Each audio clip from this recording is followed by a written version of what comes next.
जय योगोर हाड़ो।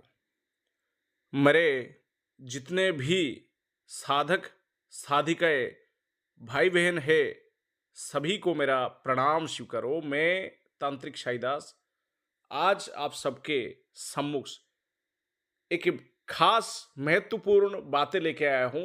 ये वीडियो सभी के साथ शेयर करें और मैं आपसे उम्मीद रखूंगा इस वीडियो को पूरा देखें। कारण क्या है, हर एक साधक की जीवन परिवर्तन होने वाला है इस वीडियो को देखने के बाद। कुछ खास नियम और कुछ खास जानकारी होना चाहिए एक साधक को, कोई भी साधना से पूर्व। ठीक, सबसे पहले हमारे सनातन धर्म हो, चाहे इस्लामिक, चाहे क्रिश्चियन का धर्म हो, ईसाई, यीशु को मानने वाले व्यक्ति, हर एक धर्म में, सिख, बौद्ध, जैन, हर एक धर्म में तंत्र की महत्व है। और ये हम स्वयं नहीं बोल रहे, हमारे पुरातन इतिहास, हमारे वेदों में भी इनका जिक्र है। पुराणों में, वेदों में, उपनिषदों में मंत्र की जिक्र है, उपायों का भी जिक्र है। समुद्र शास्त्र में ऐसे अनगिनत उपाय, रावण संहिता में, लाल किताब में ऐसे अनगिनत उपाय देखने को मिलता है। जबकि आज के समय में जो गुरु पीढ़ियों से उपाय चलते आ रहे, उसके मुकाबले में ये सब फीका है। चाहे नाथपंथी विद्या ले लो, चाहे तंत्रोक्त पद्धति के विद्या ले लो, चाहे ब्राह्मणों का वैदिक विद्या ले लो, कोई भी विद्या ले लो, गुरु के आशीर्वाद, गुरु के मुख से मिला विद्या आपको आगे चल के सफलता ही दिलाएगा।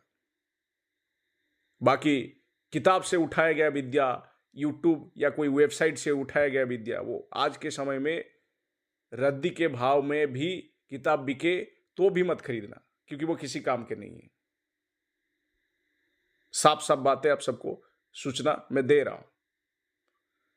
हजारों ऐसे असफल साधक हमारे यहां आते हैं, अपने दुखड़ा सुनाते हैं कि फलाने गुरु के पास गए थे, मेरा काम हुआ नहीं, मैंने किताब से उठा के कई सारी साधनाएं किए, कुछ लाभ नहीं मिला, अनुभव भी नहीं हुआ, मैंने यूट्यूब से देख के उपाय किए, कोई लाभ नहीं मिला, मेरा कोई जीवन में परिवर्तन नहीं आया, उल्टा बुरे दौर आ चुका है।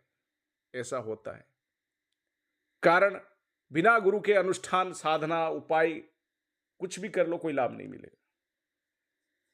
ठीक है, तंत्र एक ऐसा विद्या है जो गुरु पीढ़ी, गुरु परंपरा से चलते आ रहा है, और इसका पालन करे तभी आपको लाभ मिलेगा। कुछ खास नियमों की मैं अभी बात करता हूं, ध्यान से सुनिएगा। चाहे अब राजसिक साधनाएं करो, चाहे सात्विक साधनाएं करो, चाहे तामसिक साधनाएं करो, चाहे अघोर पंथ की कई सारे साधनाएं क्यों ना कर लो, लगभग ये सारे नियम सभी साधनाओं के ऊपर, सभी मंत्र, सभी यंत्र विद्याओं के ऊपर लागू होता है। तो ध्यान से सुनिएगा। सबसे पहला, साधना में गुप्तता जरूरी है। यानी गुप्तता कैसे? साधना आप जिन गुरु से दीक्षा लेके प्राप्त कर रहे हो, उस गुरु को और आपके अलावा किसी और को ये कानों कान भी खबर नहीं होना चाहिए। मैं अगर साधना कर रहा हूं, मुझे और मेरे गुरु के अलावा तीसरा कोई व्यक्ति जानना नहीं चाहिए मैं कौन सी साधना कर रहा हूं, कब करने बैठ रहा हूं, क्या कर रहा हूं। क्योंकि ऐसे जानकारी तीसरा व्यक्ति को मिल जाएगा तो आपकी साधना विघ्न अवश्य होगा। स्वयं शक्तियां जिसकी साधना आप कर रहे हो, जिसको सिद्धि पाने की कोशिश कर रहे हो, वो भी यही चाहते हैं कि हमारे बारे में तीसरा कोई व्यक्ति ना जाने। ठीक। दूसरा बात, ब्रह्मचर्य का पालन। आप सोच रहे हो कि ब्रह्मचर्य यानी अगर हम किसी के साथ संबंध नहीं बनाते हैं तो हमारी ब्रह्मचर्य स्थिर है, ऐसा नहीं है। मन को अशांत करने वाला चीजें अगर आप करते हो तो भी ब्रह्मचर्य खंडित होता है। ठीक। मन ही मन अगर किसी स्त्री के प्रति गलत भाव रखते हो और उसके साथ मन ही मन गंदे विचार लाते हो तो भी अर्ध ब्रह्मचर्य खंडित माना जाता है। इसीलिए हमेशा पूर्ण ब्रह्मचर्य का पालन करें, संभोग से दूर रहे, साथ ही शारीरिक व मानसिक तौर पे भी किसी के लिए गंदा विचार ना लाए। ये कैसे होता है? ये तभी होता है कोई व्यक्ति योग प्राणायाम और पूर्ण सात्विक भोजन का ग्रहण करे, तब उसको पूर्ण ब्रह्मचर्य का भी फल मिलता है।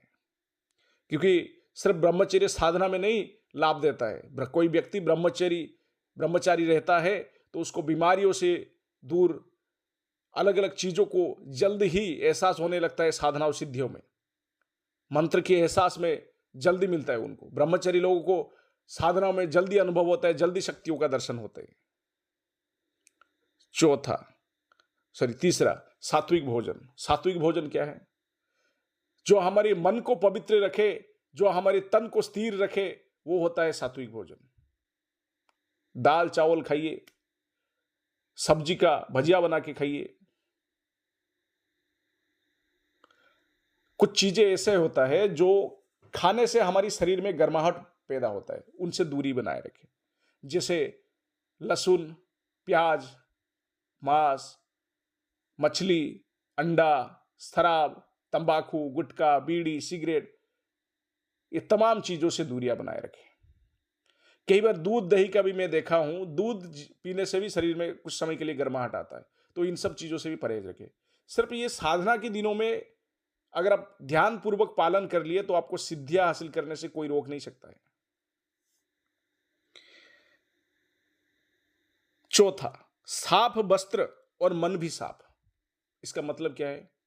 कोई व्यक्ति सुबह उठ के देवताओं की स्मरण करे और नित्य कर्म पूरा करे, फिर स्नान कर ले अच्छे से, तो और साफ वस्त्र धारण कर ले, तो उसके मन में एक तरह का पवित्रता आ जाता है। इसीलिए कहा जाता है साधनाओं के दौरान, साधना के दिनों में आपको हमेशा साफ वस्त्र पहनना चाहिए, चाहे सिला हुआ हो, बिना सिला हुआ हो।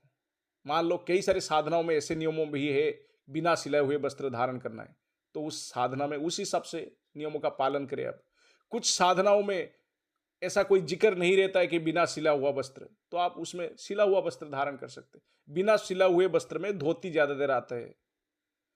एक धोती आप नीचे पहन लीजिए, एक धोती आप अपने शरीर पे डाल दीजिए, हो गया।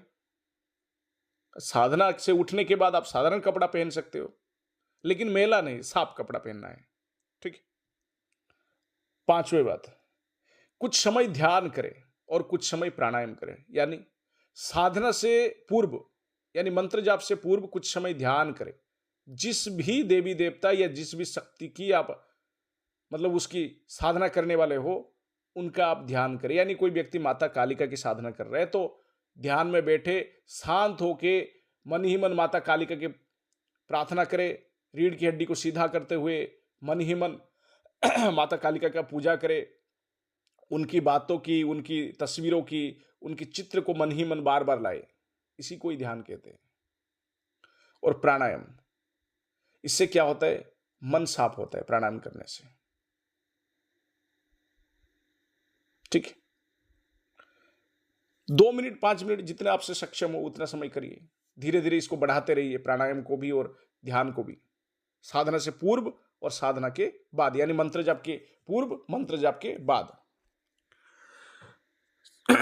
छठवीं बात, झगड़े और झूठ से बचे।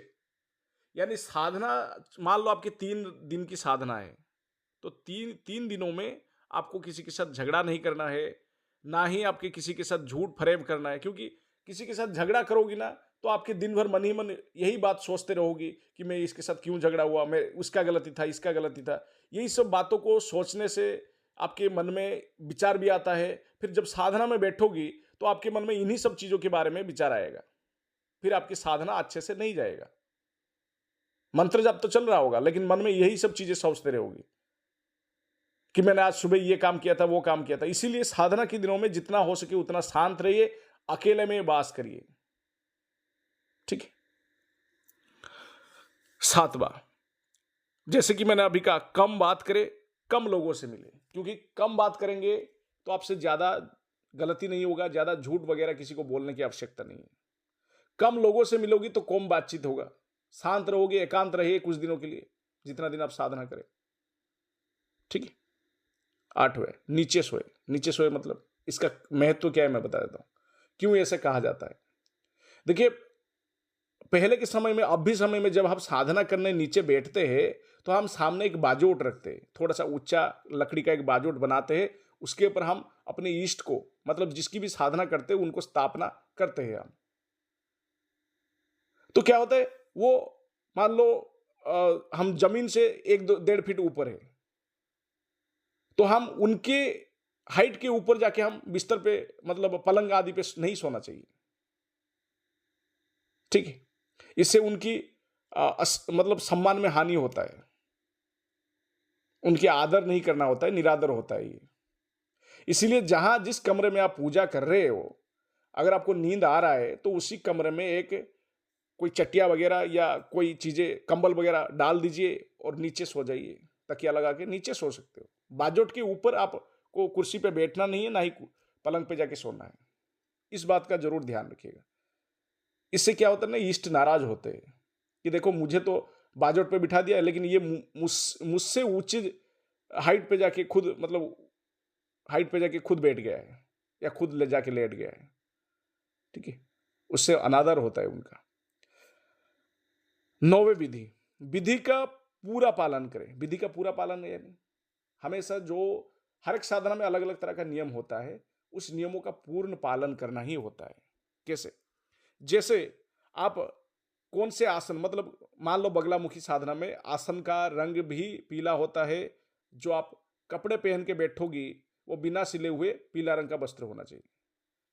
तो इस तरीके के दिशा, कौन सी दिशा की ओर मुख करके बैठना है, कौन सी माला, जैसे हल्दी के माला बगलामुखी साधना में दिशा हो गया पश्चिम, ठीक है। यंत्र, माता बगलामुखी के यंत्र को प्राण प्रतिष्ठा करते हुए, मंत्र को जागृत करते हुए जाप करे, ठीक है। फिर हवन करे, मार्जन करे, दान, दान हर एक धर्म में होता है। कोई साधना से पूर्व किसी गरीब को दान दिया जाए तो उसका आशीर्वाद लगता है, इसी वजह से दान किया जाता है साधना से पूर्व। जैसे मुस्लिमों में जकात अदा करना होता है, किसी को कुछ दक्षिणा दान देना होता है, किसी को, किसी गरीब को, भिखारी को खाना खिलाना होता है, ये होता है दान। तो विधि का पालन पूर्ण नियमों से करें। मैं ये उदाहरण के लिए बगलामुखी साधना का बता दिया, बाकी हर एक साधना में अलग अलग नियम होता है, जिसमें जो नियम है उसका सही से पालन करिए। 10वां, गुरु और साधना शक्ति पे पूर्ण विश्वास करें। मान लो आप उदाहरण स्वरूप इतर योनि की भी साधना ले लो, प्रेत हो, पिशाच हो, आप सबसे पहले गुरु और पिशाच की साधना कर रहे हो तो पिशाच पे पूर्ण विश्वास करें। यानी मैं अपनी गुरु के आशीर्वाद से रक्त पिशाच की साधना करने जा रहा हूं, तो आपकी मन में ऐसे सोच होना चाहिए कि मुझे 100% सिद्धि मिलेगा ही मिलेगा, मैं नाकामयाब हो नहीं सकता, मेरे सर पे गुरु के हाथ है, मुझे गुरु पे पूर्ण विश्वास होना चाहिए। ऐसे सोच के साधना में बैठोगी तो 100% सिद्धि मिलेगा। 11वीं बात, मैं आज 15 ही बातें बोलूंगा, ये 15 जो है ना रामायण है, इसका कोई पालन कर लिया तो उसको कभी भी विफलता मिलेगा ही नहीं, मैं लिख के देने के लिए भी तैयार हूं। 11वीं बात, सामग्री ओरिजिनल, क्योंकि आज के समय में हर एक चीजों में मिलावट आ चुका है, हर एक चीजों में फर्जीवाड़ा आ चुका है। इसलिए हमारे हमसे, मतलब सिर्फ हमसे नहीं, मतलब मेरे कहने का मतलब जो व्यक्ति मुझसे जुड़ा हुआ है तो वो मुझसे ही सामग्री लेके साधना करे, क्योंकि हमको पहचान है ओरिजिनल कौन सा है, डुप्लीकेट कौन सा है। क्योंकि बाजार में हूबहू रुद्राक्ष की माला और डुप्लीकेट प्लास्टिक वाले रुद्राक्ष की माला आपको पहचानने में भी नहीं आएगा। ऐसे ऐसे माला पेश कर देंगे बना के आपके सामने में, प्लास्टिक में और ओरिजिनल रुद्राक्ष की बीज में आपको फर्क ही नहीं पता चलेगा। तो आप प्लास्टिक वाला लेके आओ के जाप करने लगोगे संस्कारित करके, उसका फल आपको कुछ मिलेगा नहीं। इसलिए सिर्फ माला की बात नहीं कर रहा हूं, चाहे वो माला हो, चाहे वो कोई भी हवन की सामग्री हो, चाहे वो कोई यंत्र हो, चाहे कोई भी हो, हमेशा ओरिजिनल सामग्री का इस्तेमाल साधना में जरूरी है। 12वें, मध्य रात्रि अच्छा समय होता है साधना के लिए। यानी कोई व्यक्ति तंत्रोक्त साधना कर रहा है, लगभग 99% जो साधनाएं सिद्धियां होते हैं वो रात्रिकालीन किए जाता है, और रात्रिकालीन में भी मध्य रात्रि अच्छा समय माना जाता है। जैसे दिन के समय इंसानों के लिए होता है, वैसे बाकी जो जितने भी इतर योनि से लेके मध्यम वर्गीय योनि या देवी देवताएं, जल्द ही रात्रि के समय हमेशा शांत रहता है वातावरण, इसीलिए जल्द ही प्रसन्न होते हैं। इसीलिए ज्यादा साधना में आपको सुनने को मिलेगा रात में, मध्य रात्रि में बैठ के साधना करें। ठीक। तो मध्य रात्रि का समय कोशिश करें रात्रि 10 के बाद बैठे, सुबह 4 बजे से पहले उठ जाइए, ये अच्छा समय माना जाता है। लेकिन कुछ साधना ऐसे होता है जो सायंकाल करना होता है या ब्रह्म मुहूर्त में करना होता है, तो अलग अलग साधना में अलग अलग नियम होता है। तो साधना में जो खास बात लिखा गया है कि आपको ब्रह्म मुहूर्त में ही करना है, तो आपको सुबह 4 बजे से 6 बजे के बीच में करना है ब्रह्म मुहूर्त के समय। आपको मध्य रात्रि में करना है तो रात्रि 12 से 3 बजे का समय बेहतर है। आपको सिर्फ रात्रि में करना है तो 9 बजे के बाद रात्रि में बैठ सकते हो, 3 बजे से पहले साधना को पूरा कर लीजिए। सायंकाल यानी संध्या समय 6 से 7 बजे तक का समय सबसे उत्तम समय माना जाता है। कई जगह पे उसको 5:30 से लेकर 6:45 तक का ही माना जाता है, ये भी समय बेहतर है। ठीक है, तो ये हर एक साधनाओं के नियमों के हिसाब से ही करिएगा, लेकिन मध्य रात्रि अच्छा समय माना जाता है। 13वें नंबर, सही दिन, सही समय, सही तिथि का चयन और जानकारी रखकर ही करें। जैसे कि उदाहरण के लिए अमावस्या कब है, कुछ लोग कैलेंडर देख के अमावस्या में बैठ जाते हैं, जबकि अमावस्या का एक सही समय होता है, कब शुरू हो रहा है कब खत्म हो रहा है। वैसे जैसे कि कुछ साधनाएं प्रतिपदा से शुरू करना होता है, तो कुछ साधनाएं मूल नक्षत्र पे शुरू करना होता है, कुछ साधनाएं पूर्णिमा पे शुरू करना है। पूर्णिमा कब शुरू हो रहा है कब खत्म हो रहा है पता ही नहीं चलता है। कुछ साधनाएं चंद्र ग्रहण में करना है, कुछ साधनाएं सूर्य ग्रहण में करना होता है, कुछ साधना होली, दिवाली, दशहरा, नवरात्रि, गुप्त नवरात्रि, इन सब का जो सटीक समय है आप अपने गुरु से पता कर लीजिए, ताकि आपको क्या है साधनाओं में, सिद्धियों में जल्दी सिद्धि मिले और आसानी से सिद्धियां हासिल हो। यही मैं चाहता हूं। सही जानकारी रखिए, आप समय का सही जानकारी रखना बेहद ही जरूरी है तांत्रिक साधनाओं में। 14 नंबर का आकर्षण मंत्र। ज्यादातर आजकल की जो फर्जी तांत्रिक होते हैं ना, जिनको तंत्र का तो आता नहीं है, मैं किसी की बुराई नहीं बोल रहा हूं, क्योंकि मैं कई सारे लोग मेरे पास आते हैं ऐसे ऐसे बात बोलते कि गुरुजी फलाने तांत्रिक था, मेरे से लाखों रुपया लूट लिया है। मैंने कहा कैसे लूटा? नहीं, मुझे तो मंत्र पकड़ा दिया, कुछ सामग्री भेज दिया, मेरे से सिद्धि हुआ नहीं। मैंने कहा बेटा कौन से क्या क्या क्रिया किए हो? जब मैंने सही बात सुनता हूँ साधना विधि विधान की, तो मुझे साधना विधि विधान सुनते ही मालूम पड़ जाता है कि ये सही है कि गलत है। देखिए, आकर्षण मंत्र के बारे में ज्यादा तांत्रिक को पता नहीं होता, इसलिए वो अपने वीडियो में जिक्र भी नहीं करते, जबकि आकर्षण मंत्र बेहद ही जरूरी होता है किसी भी साधनाओं में। आप अगर जिन को बुला रहे हो तो जिन आकर्षण मंत्र का इस्तेमाल करें। ठीक, बिस्मिल्लाहिर्रहमानिर्रहीम, या मोहम्मद साहब, या जिन्नों की बादशाह, जिन हाजिर शो हाजिर, ये जो है ना जिन आकर्षण मंत्र। उदाहरण के लिए मैंने एक दे दिया आपको, जैसे कि पिशाच को बुलाना है तो पिशाच आकर्षण मंत्र एक उदाहरण के लिए बोल रहा हूं। ओम ह्रीम अमुक पिशाच आकर्षय ह्रीम ओम स्वाहा, ये जो है ना पिशाचों की आकर्षण मंत्र है। इस तरीके से लगभग अप्सराओं की लेके जिन, जिन्नात, ठीक है, खबीस, अपने शैतान की साधना से लेके, मैं यहां मुस्लिमों की बोल दिया, परी, हर एक हमारे हिंदू सनातन धर्म में वीर, पिशाच, प्रेत, प्रेतनी, भूतनी, जितने भी तरीनिय है, जितने भी मध्यम वर्गीय, किरात, बानर, भल्लर, नायिका, हर एक साधनाओं में आकर्षण मंत्र बेहद ही जरूरी है। किसी को बुलाने से पूर्व उसको आकर्षित किया जाता है अपनी ओर। जब वो आकर्षित होते हैं फिर मूल मंत्र की जाप करके उसको जल्दी से सिद्धि हासिल कर लिया जाता है।